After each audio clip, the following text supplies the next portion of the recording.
Well, hello, wonderful people, and welcome again to the Lead Podcast. And this is a podcast where we are so passionate about finding leaders in our community and bringing them on this platform so they can share their pearls of wisdom about how they became the people that they are. And obviously, this is to inspire and to encourage you as well to become the best person that you can be in your own field. So today, we are moving into the legal side of things. And I'm very pleased to be with someone who I think is a very, very accomplished legal professional with a very good story to tell. And I'm pretty sure she's ready and able to share that with us. So without further ado, Ursula, welcome to the Lead Podcast. Thank you for the invitation. So let's jump straight into it. Tell us about yourself, man. You know, we see you on social media. You've got quite a lively social media presence. So perhaps if you can just take that and just simplify it for us. Tell us about who you are, your background, you know, how you are, the Ursula that we see today. Oh, okay. I was born in Nelspruit. Then my parents moved over to Witbank, I think, when I was 2. So we've been here ever since. So I went to primary high school here. Then I went to the University of Pretoria, graduated, came back to Witbank, home, of course, served my articles, got admitted as an attorney, and soon thereafter I opened my own law firm, which was Ursula Ntuli Attorneys. Yeah. Okay, so you're from Nelspruit originally, although you have no recollection of your time Yeah, there. because I was I was quite young when I was still there. Yeah. But of course, you go there from time to time. Yeah, no, I've still got my assuming- grandparents and some relatives that side. Okay, Yes, all but right. my parents are just based here. Yeah, nesilethela amamango mfethu nama-avocado. Oh, They seem to be in abundance The goodies. that side. Sure, it's high commodity, that stuff. Yeah, you never starve when you're in the low felt. It's yeah, I'll high tell you that much, commodity. It's you high know. commodity. Yeah, we definitely don't starve. And tell us about your home environment. Were you the only kid there? Did you have siblings? Yes, so I am the eldest, firstborn daughter. Then I've got my brother, Brian, who's 1 year younger than me. Then we've got our little brother, Sbusiso, who is, I think he's 16 now. Yeah, Yeah. Then, of course, I've got my son. yeah. So, yeah, Awesome. those are my siblings. So in your formative years, you know, I'm pretty sure that there's a few people that you can name who have had a telling impact on the person that you are today. So just guide us through that, please. I think it would definitely have to be my parents. Yeah, especially my mom. I think she's one of the people that kind of molded me. She's one of those people that, you know, goes after what they like, sees no restrictions, sees no obstacles, and she always gets what she wants. There's nothing that woman does not know. She taps into everything. So yeah, she's been like quite the role model in terms of like shaping. Yeah, the type of personality that I've had. Definitely my mom. My dad is very timid, soft-spoken, gentle. You know, he was a teacher. Yeah. Yeah, he recently retired, so he's been a teacher in Putuwin for the longest of time teaching maths. Yeah. Okay. Yeah. Well, they say opposites attract. So. Yeah, he couldn't teach me maths though. But you've done well for yourself nonetheless, you know. Yeah, true. Yeah, Considering that you're a daughter. He tried to teach me. Yeah, the maths was not maths. It's not mathing, eh? No, I Yeah. only know how to count money. Well, the counting that matters at the end of True. the day, you know. So then tell us about how, you know, you decided to pursue law actually as a career. I think since from an early age, I mean, when we grew up as Nambin. So, you know, Mokulele is Nambin. You're always seeing injustice. You're always seeing this or the other. You're seeing like a lot of things that are going on. So I've always had a passion for justice. I've always had a passion for the law itself. So I've never wanted to do anything else besides become a lawyer. I've never had a second option or a second dream. It's always been this one thing. And my whole entire life, I've continuously worked towards this particular goal. So none of it is a surprise. Yeah, I've been working towards it for as long as I can articulate or remember. Yes. Wow, no, awesome. I think one thing I always pick up about regarding lawyers and politicians, they're very, very articulate. And that seems to shine through as you speak. So were you someone who participated in debates when you were younger? Interestingly, no. I did not participate. So when I was in primary and in high school, I was actually doing sports and I was quite good at it. So I did athletics, I did long jump, hurdles, and I was full colors, the works, hockey. I was that girl. Yeah, I was very sportsy and I excelled in sports. Yeah. And that's what I did throughout primary and high school. In varsity, I think I only participated when we had to do moot court. I never really went the extra mile to go join a debate team. Yeah. Yeah, no, I did not. Wow. So now, I must ask you this question then. Do you consider yourself to be an overachiever? Because you just listed so many things there about your achievements and stuff. Definitely. Yeah. Definitely. It's something I think even Yeah. my parents embedded. My mom was one of those people. I remember the first time I went to run and then I came back. I think I was number 3 or number 4. And then she was like, what? Why Bakshile? And, she gave me that disappointment look. Yeah. And she was like, yeah, we're not going to get McDonald's because Bakshile. She's Yeah. always made it very clear that you have to win. Not just like win, but you have to like win proper. She's always been very clear about that one. So, yeah, it's always been a thing. Yeah. Yeah. Wow. It seems like you come from a family where you were really pressed to become something in If life. when you like, especially when I remember when I did athletics, if I won 100 meters, if I came out number 1, I would get 50 rand. If I broke a record, I would get 100 rand. So you knew you wanted to always secure the bag. Yeah, So I no don't know matter what. exactly. So Yeah. you knew it's okay. I mustn't just become number 1. I must Yeah. also break the record. Yeah. Because if I break the record, I'm getting double. Yeah. Yeah. So you always now wanted to secure the money. Yeah. You know, as I'm listening to you speaking, behind the makeup and, the cuteness of it all, I see someone who's very competitive and not ruthless in an evil way, but someone who really knows how to get things done, Do you see yourself as someone who has a very competitive streak? You don't like losing? I don't think it's a question of do I like losing, do I not like losing. I am not a competitive person in the sense that I have no interest in what the next person is doing. I have an interest in myself. Yeah. That's why I journal and I write a lot. So I set goals for myself. And I'm very much uninterested in what the next person is doing and whether they're achieving or not. So if I decide I want to go into, for example, the space of juggling, I'm not going to say, oh, the economy now is bad or the people are suffering or there's too many people juggling. If that's what I want at that particular time, I'm going to do it regardless of what the circumstances are. That's just how I am. Yeah. If that's what I want, that's what I'm doing. And of course, if I do something, it's in my very nature to excel and win. Yeah. Yes. Awesome. Now, we live in a patriarchal society. And a woman like you, for me, you are the embodiment of, female power.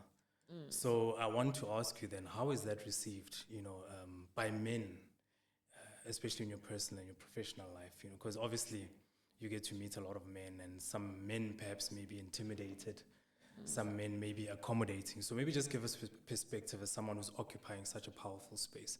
How do men receive a person like you? I think it's always dependent on the person that you're dealing with.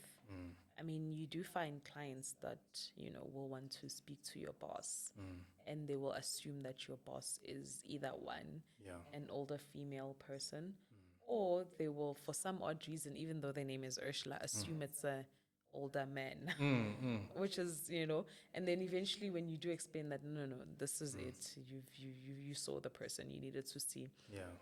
Obviously, it's a bit hesitant at times, but I think our work speaks for itself. I mean, sometimes you don't have to over-explain yourself. I think the work that you produce needs to then speak for itself. And that's what I always try. I even tell the employees that let your work speak for itself. There's no need for us to be doing jumping hurdles and doing all these extra things. Let your work be the one that does the talking, and then everything else will follow. But in terms of the men, look, you meet men, you find men that are competitive, especially because there's a lack of, she's female, how is she doing? this and that. I mean, people always ask, where do you get the money? And you're like, am I rich? You're asking me as if I'm rich. Like, I'm holding on to millions and billions. Like, I'm not. What's this? Where do you get the money? How do you fund this? How does your speed grow? And I always find, Mutsi, it's because you're too preoccupied in how I do things that you're not growing yourself. And that's why you find yourself in that ugly space. But I genuinely live in my own little bubble. And I think that's what makes a person grow, when you literally disassociate yourself from any negative energy. If you enter into a space and you can see that, no, look, this space does not serve me, or I'm not being received or perceived the way that I should be, it's in your best interest to leave. Unless if you're there to gain something. But if you're there to gain something, gain what you need to gain and then leave. There's really no need to be, I think even entertaining the idea of, yes, but you're treating me this way because I'm female. I genuinely don't care. I mean, sometimes you get in and then the male will be like, oh, yeah, shame. And then you're like, oh, gosh. And then obviously you do the matter. Then now it's not cute anymore. Because now they've seen you for who you really are. They've seen the work. Now it's not cute anymore. So, I take it as an advantage more than anything. I use it as an advantage. I've never once looked at it as a negative thing. I've always looked at it as an advantage. Like, you look at me, you undermine me, it's at your own peril.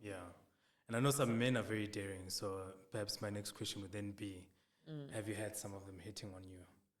Yeah, no, it's always the case. Especially in your field, because I know you have to not be conflicted as you execute your duties. It's always the case. But remember, I think, you expect, okay. It's one of those things. It's not even a big deal. Men are just men. You can't take it personally. I mean, if you're going to take it personally, this person probably woke up and hit on 4 different people before they even hit on you. So it's really not a big deal. You just like, you brush it off. You swiftly move on. But also you just make it clear where you stand. If you've made your lines clear, it's very hard for the person to try pursue or to keep pursuing you if you've drawn the line. So for me, it's not a major issue or a tagline or anything like that. Okay. Are you your mother's daughter? You said your mother married a very reserved, chilled, if I must quote what you said, a timid man. My mother's daughter, definitely. So your significant other is also pretty much like your dad. No. No.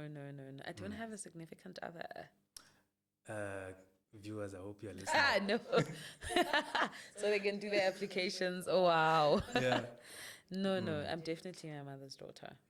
Definitely. Yeah, I'm very outspoken. No, excellent. So now, let's talk about Ursula Ntuli and Associates. I hope I'm saying it right.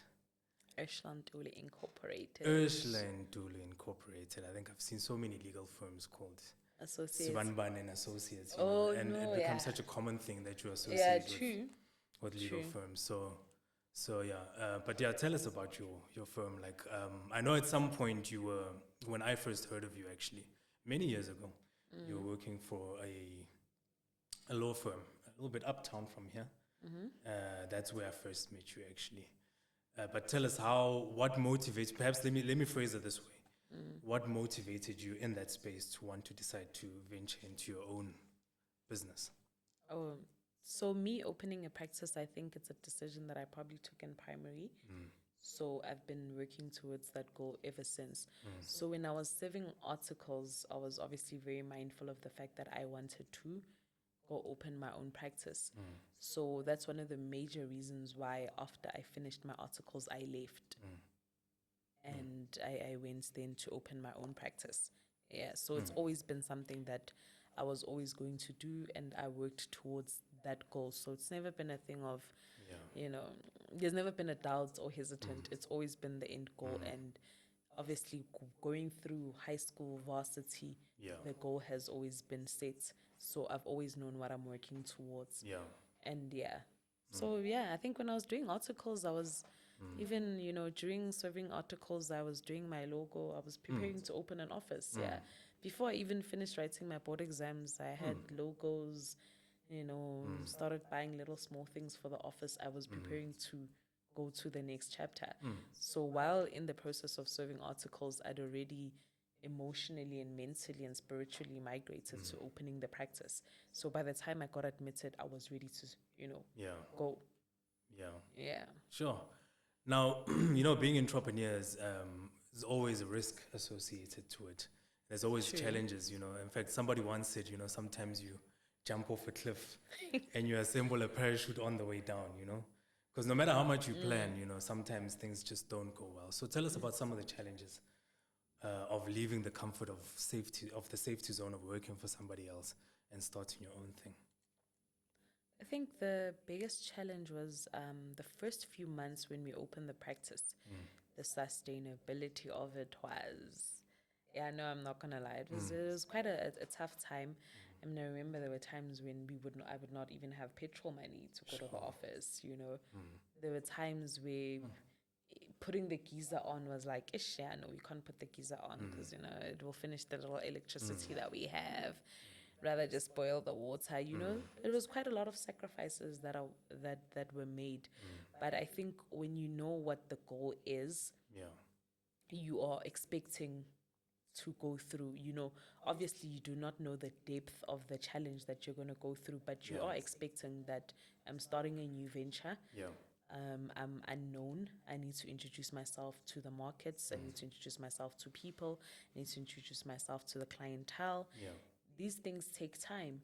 And unfortunately, it's not just time. They take time and they take money. So you're investing time, you're investing money, you're investing a lot of things. And also, I remember a friend of mine was like, no, don't take an office space in Financial Square. Rather go downtown because the rent is cheaper but when you have an understanding of the type of law firm that you're building, you have to be mindful of that. That's why I always say to people, listen to yourself more than anything.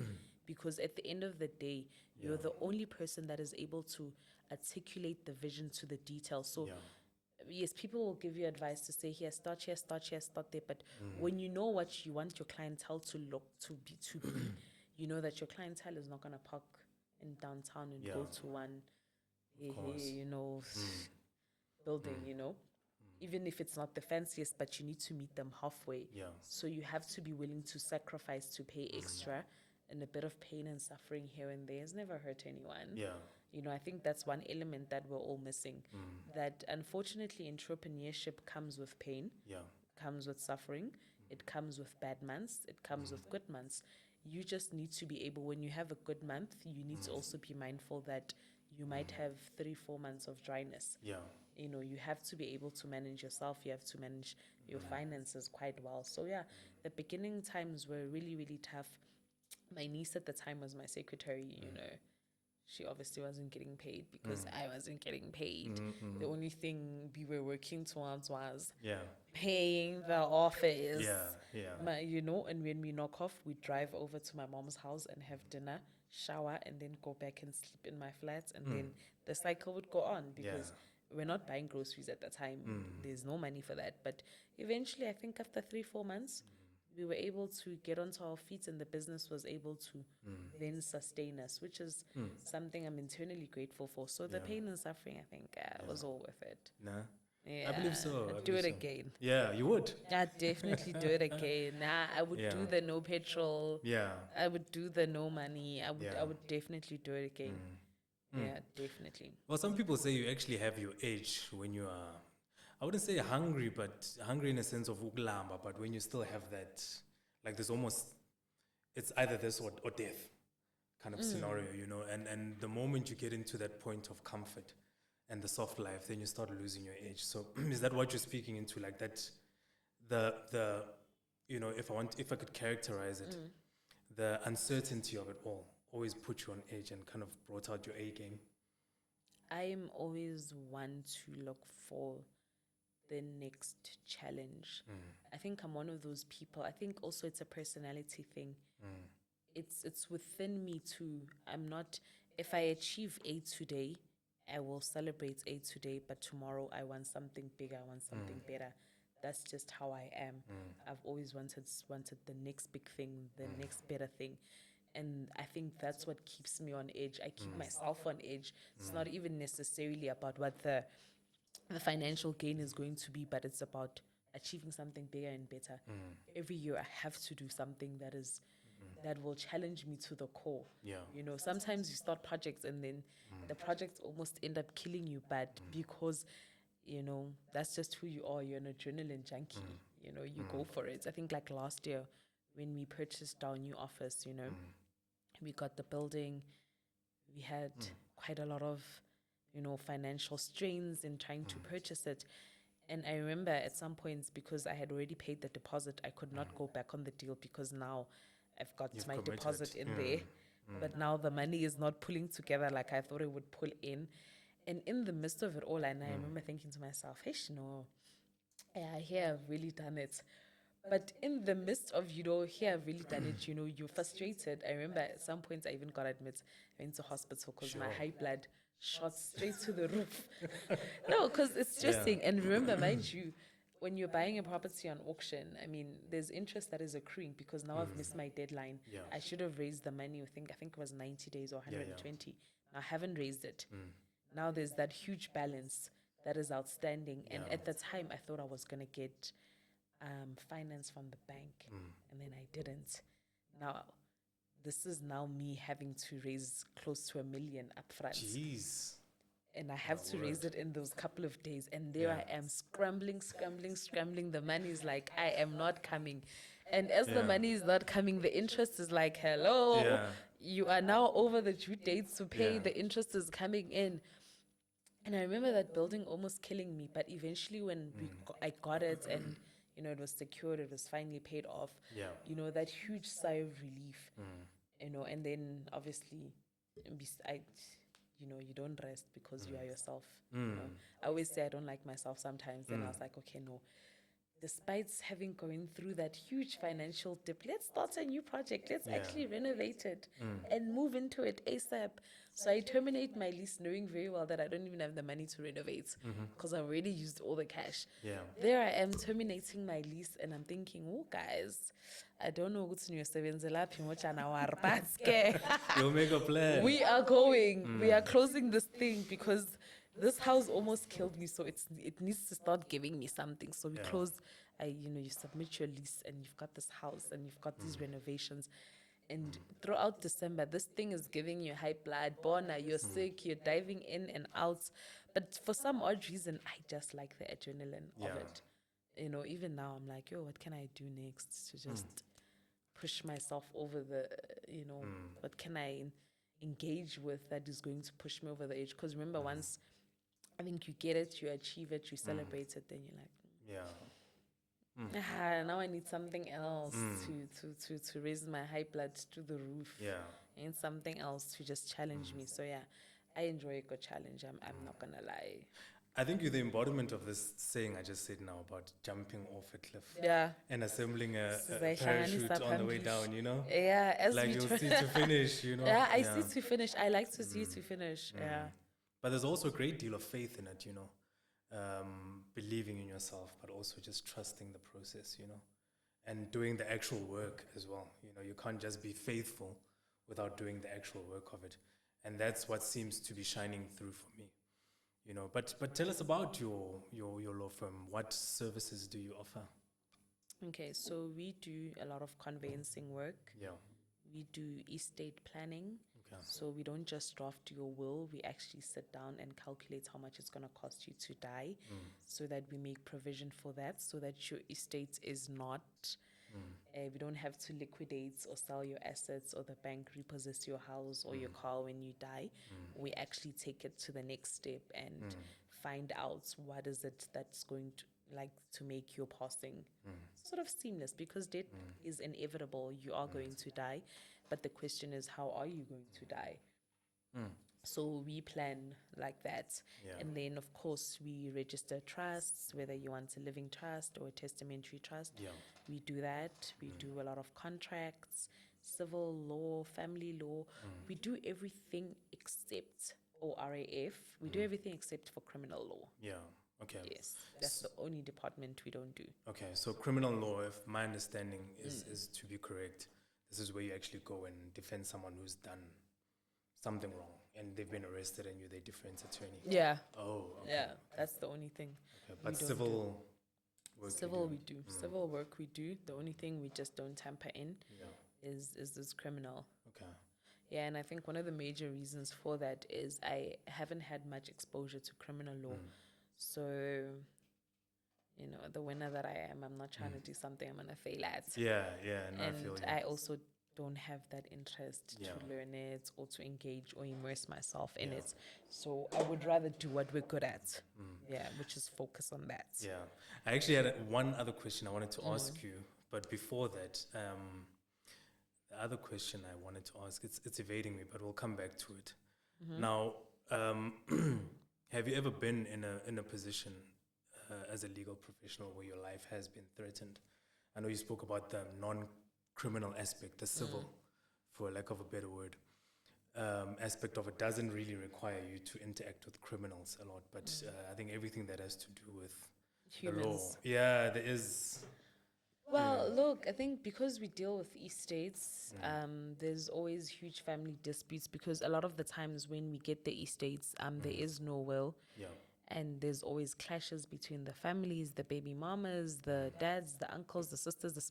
There's a lot of, so you'll get a threat here and there, but you know, nothing that will deter you from being the person that you are. I think you just have to be super cautious. But yes, no, we have quite a couple of threats.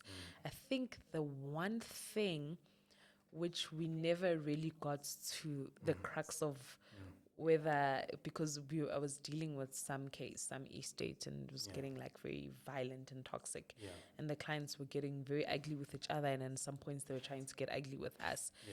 And then I think at the time I was still staying at Ridgeview. So I remember it was a Sunday. I obviously was going to church. So as I started my car, I drove. So I can hear there's this sound. Then I call my dad. I'm like, hey, there's this weird sound. And my dad's like, no, just drive really slow and come home. And then when I got home, my dad was like, literally all your tires were this much about to fall off. Somebody actually loosened all my tires. Sure. That was like the craziest thing I've ever seen. And then obviously I just relocated from there. You know, I moved. And then, But yeah, the tires were tampered with because now it was a question of, was someone trying to steal my tires? You know, because now nobody knew what was happening. And if they were, why didn't they just take them? Or were they just tampering with them? Because obviously had I just stepped foot into the freeway and pressed, all the walls were going to come out of the car. But apart from that, it's just little miniature SMSs, threats, phone calls. Nothing that kind of moves me. I haven't had anything that puts me to the deathbed where I'm like, no. So your security has never been compromised to the point where you've almost lost your life? No, apart from the car incident, no. I've not come across anything like very hectic. Yeah, but I think it's also the nature or the space that I'm in. I know my friends who are doing criminal, you know, from time to time they'll be telling, you know, we have to have security now, you know. I know So judges as well are very well protected. I haven't encountered that where I have to actually hire security, no. Wow, okay. No, you offer a very, very broad suite of services there. But I just want to zone in on conveyancing for those who do not know what it means. Can you just walk us through what conveyancing is all about? So conveyancing is transferring one property to the next person. So when you buy a house, I know a lot of people buy houses like they're buying bread. You actually draft an offer to purchase, and then the offer to purchase comes to us, obviously with the price and all the details.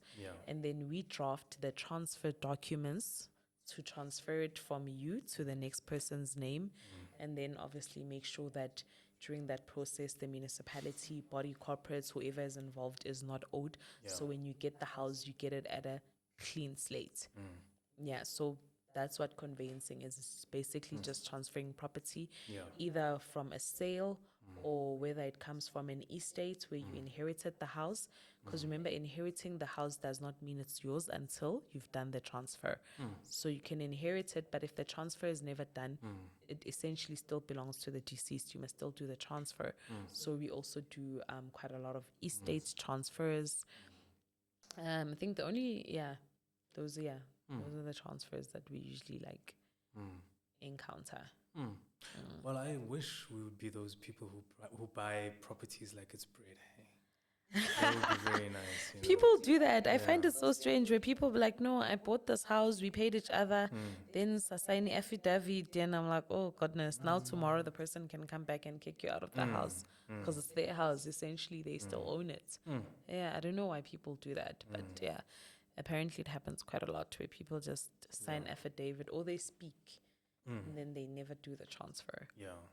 Sure. Wow, I didn't know about that. I was actually thinking of people who like are trading in properties, for instance. And then some people who go to auctions as well and they buy and flip for profit. They never really buy to rent like some people. But they literally treat it as stock. So they just buy and sell. I'm sure there's a lot of transferring that happens then, costs associated with it. Yeah, sometimes when you like because I also do dabble in, with my mom and dad, buying and selling houses on auction.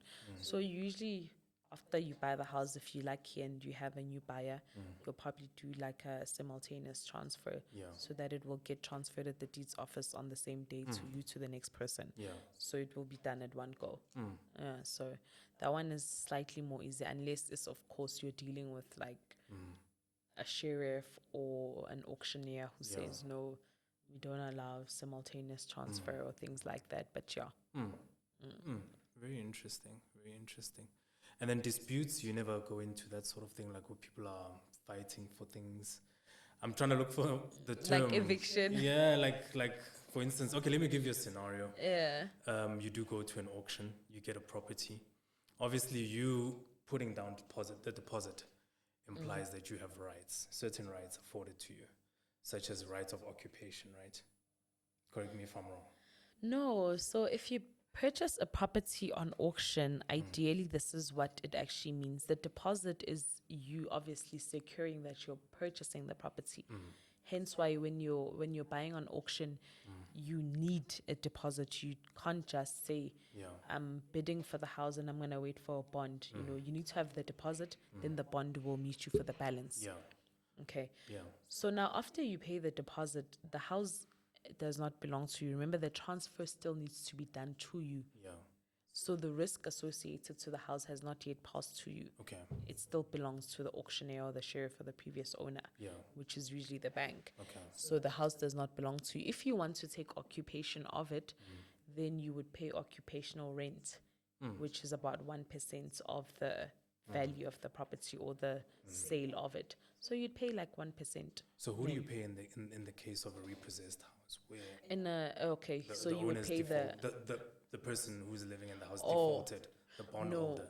So if the bondholder defaults, then obviously, and you want to take occupation of the property, you would then have to pay that money to the sheriff, because remember, the sheriff has been given the mandate to sell the house and to recoup as much money as they can for the bank or the auctioneer, whoever it is that has given the instructions. So usually the banks will either give it to auctioneers or they will give it to the sheriff to execute the sale. So the money would go there. But essentially, after the money has gone there, the sheriff will take it to the bond, the guys, the banks or whoever it is that was in the bondholder. Yeah. Sure, law is a maze. That's all I can say. Because I also heard through somebody once told me you can't also just waltz in after winning a property or securing a property in an auction and just throw people out. You also need to. There's certain legal procedures that must be taken to evict people. You can't just yank them out of that house because they still have rights. Is that true? Yes, it is true. So ideally, you would have to also give them a notice, to say you are moving in. And if they refuse, then that's when you would do an application to evict them. Then you would just do an application and then you would evict the people. Obviously, the application would depend on the value of the property, whether you're doing it at match courts or high courts, wherever it is. But sure, that's what you would simply do. You just do an application to evict them. Once your court's order is granted, you take it to the sheriff, then the sheriff will evict them for you. Wow, okay. Yeah. Right. I'm listening to you now and I'm just remembering my commercial law studies and how I had to read this thick textbook. And every time you walk into a lawyer's office, all you see is just books. yes. You know, That's how do you us. absorb so much information? And a lot of it is like Latin, you know, you listening to all sorts, you're reading all sorts of things in Latin. Like, describe this subject of law. Is it really heavily inspired by theory? Is there a practical aspect of it? Like, walk me through law as a subject. Law as a subject is very theoretical. The theory and the practice can be very conflicting and very different in the sense that, you know, when you're reading it in a textbook, it's black and white, but once you start practicing and applying the law, it's gray. Yeah. There is no black and white. It's just gray, you know. Yeah. Depending who the client is, Yeah. the answer changes. Yeah. You know, depending who you're representing, the answer always changes. So I always say the Yeah. law is gray. You know, there's no definite color. It just depends on which Yeah. angle are you coming from and who am I representing at that particular time. Then the color Yeah. will assimilate to where I need to be at that particular time. Yeah. But yeah, it's quite a gray area. The reading of it, I always say when people say, what do I need to study law? Like, what are the characteristics? I'm like, just have a strong bum, you know. Just have a strong bum because you are going to sit and you are going to read a lot. Yeah. Sure. And fortunately, the law is forever changing, forever developing, and you need to keep up to date with it. Yeah. So I think that's why I always say when people are like, yo, I want to ask you a quick question, and I say no, it's literally because no, I'm not going to sit 6 to 7 hours catching up on something so you can ask me something for free. Yeah. It's not You going to gotta happen. pay. Yes, You that's gotta why pay. you pay for the consultation because Yeah. somebody understood that, hey, people were sitting, researching, Yeah. reading, and spending time Yeah. and engaging on sorts of things. So when you come and you're like, Yeah. quick question, and I'm like, Yeah.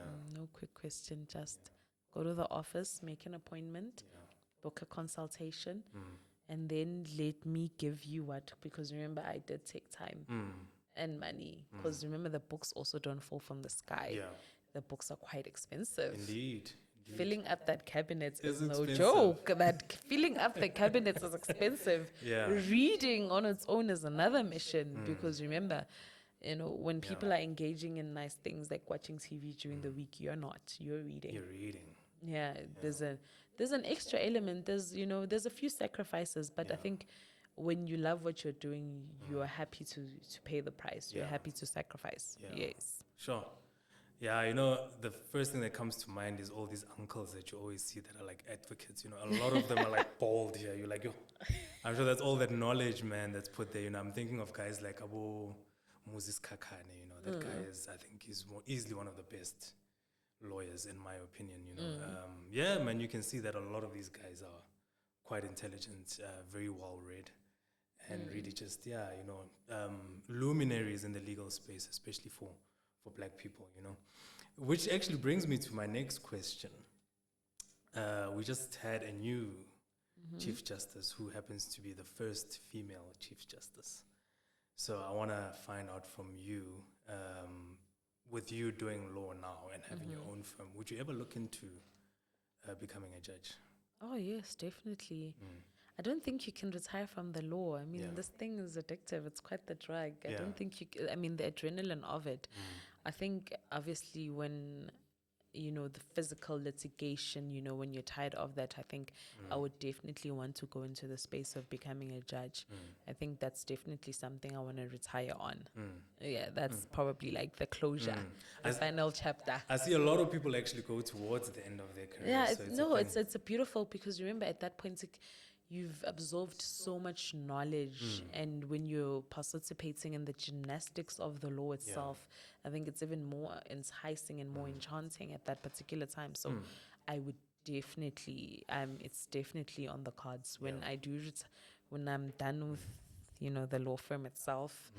I think being a judge is, you know, it's probably a given. That's what I would aspire to do. Okay. Yeah, but we'll see. And then pro bono work. Do you do any pro bono work? Is there any causes perhaps that are near and dear to you that you dedicate your time for free for? Yeah, we do quite a lot of pro bono work. Hey, we do quite a lot of pro bono work. I think the legal ventilator, that's pro bono work. Okay. You know, we give legal advice to people Yeah. pro bono. We've got a few charities and schools that every year, in beginning of the year, will donate school stationery, shoes, pads, things like that. We visit prisons and we donate sanitary pads and some legal education there as well. Yeah, we do quite a lot. Yeah. I mean, last year I think we did we had the Career Expo where we partnered up with a municipality. You know, I sponsored that event, so you know, a lot of kids came through and a lot of departments came through. It was just for a space for them to sort of engage, participate, and we did the events again this year. But you know, they had different sponsors this year, which was great.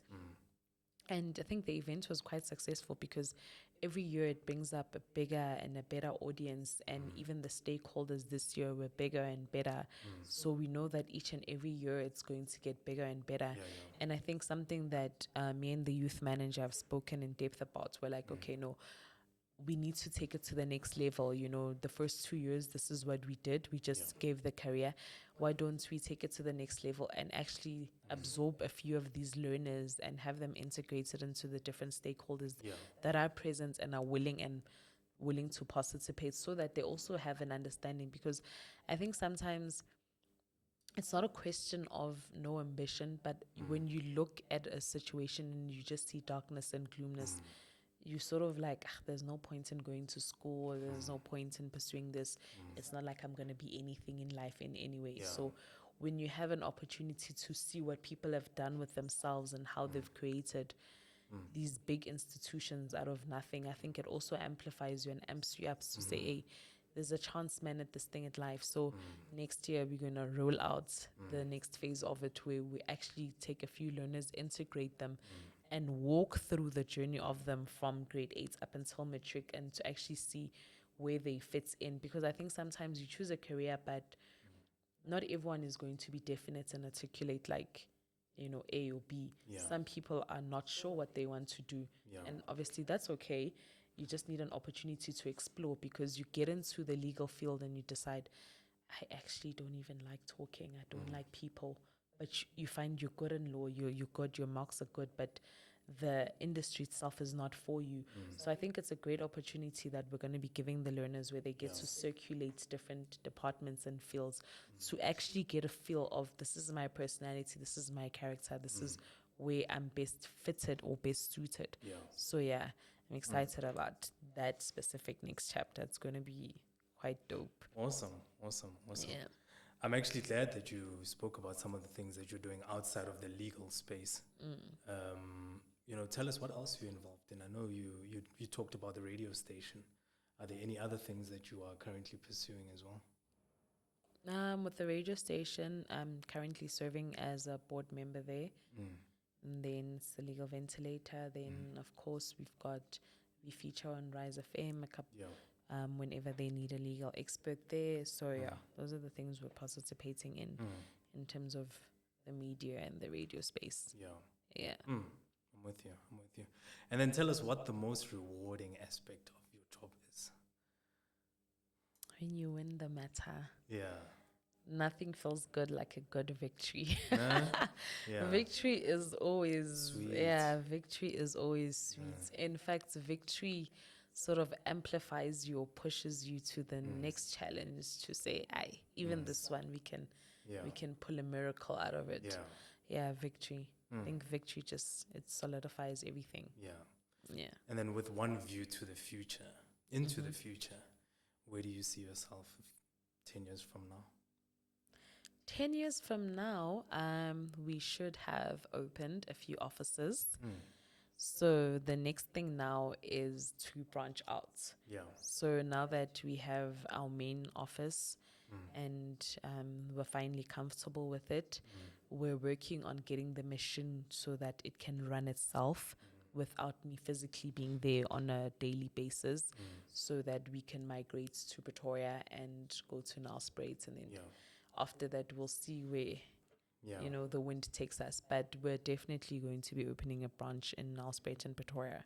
That's Awesome. And then tell us, you know, especially to the young girl who's watching this, who's inspired by this, you know, who's not just seeing a rich aunt But they're seeing themselves, in you.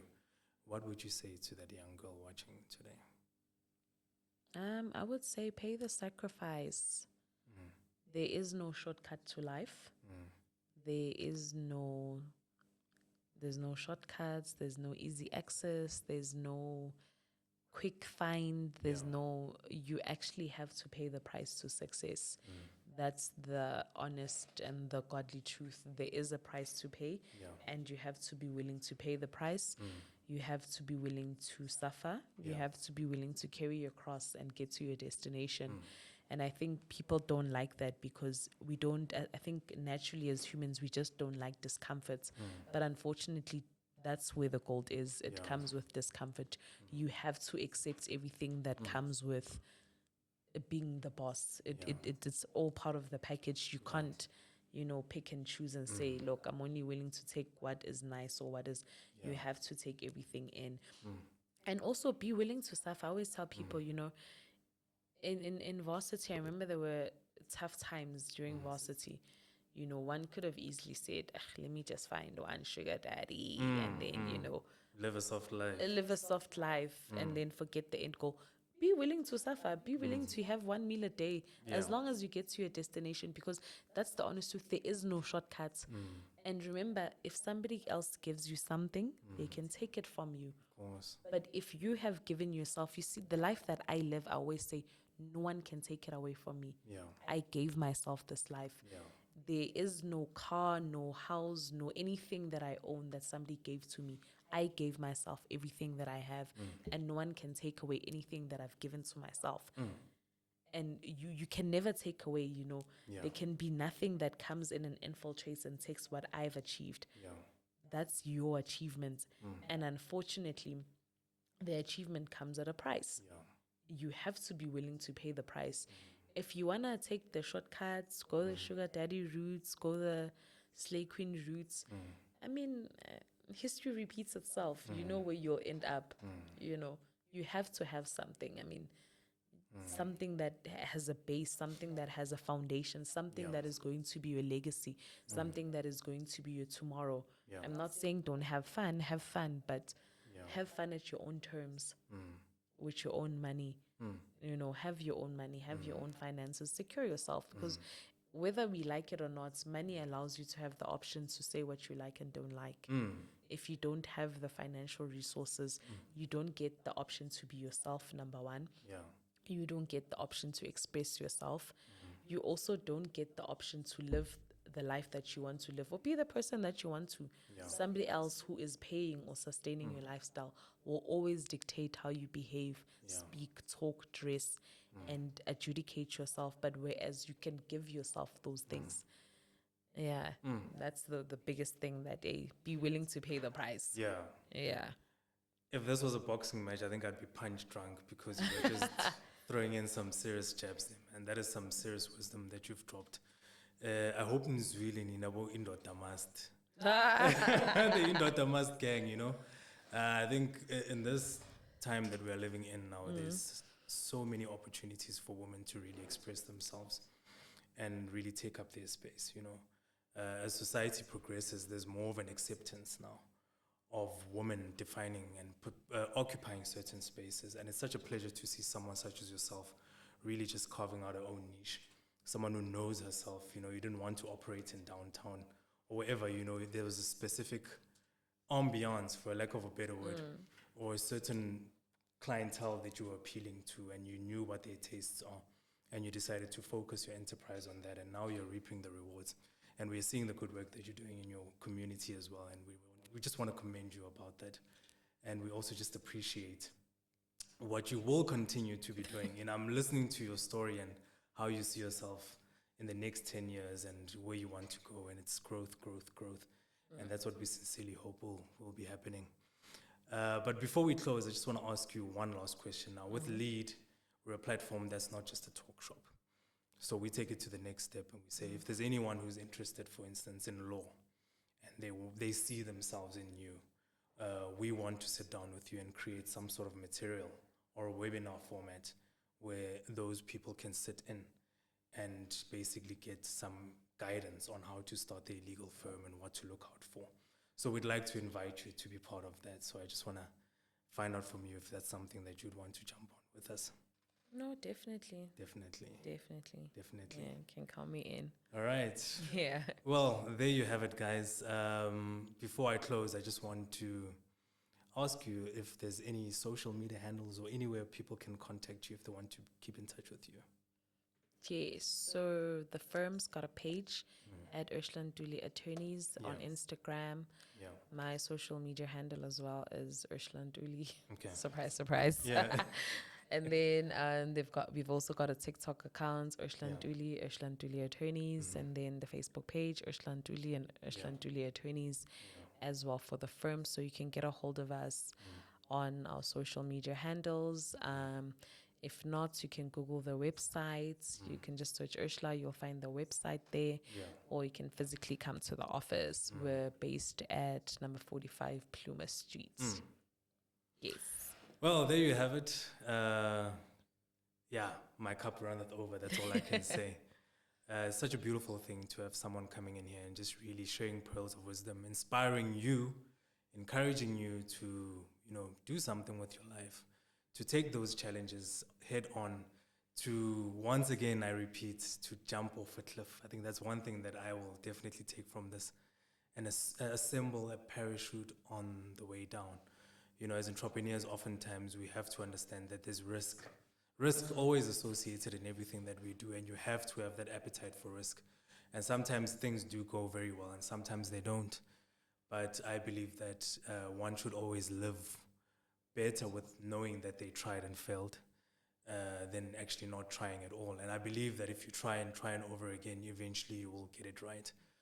And, the story of our guest here today, seeing her in all her glory, for me reminds me, listening to her talking about her struggles, that, the grass does look green, but you never know, what fertilizes that grass, what struggles this person went through. And I think, it's just added another element to the person that you are. People see you as a legal professional, but now they also see the human in you, someone who's faced so many trials, someone who's both things, with her own strength, with no trust fund or anything like that to sustain her. You did it yourself. So I think that's a big plus. So with that being said, thank you so much for gracing us. And we're definitely looking forward to watching what life has in store for you. No, definitely. Thank you for having me. Alrighty. And thank you very much. We'll see you again on the next episode. Bye-bye.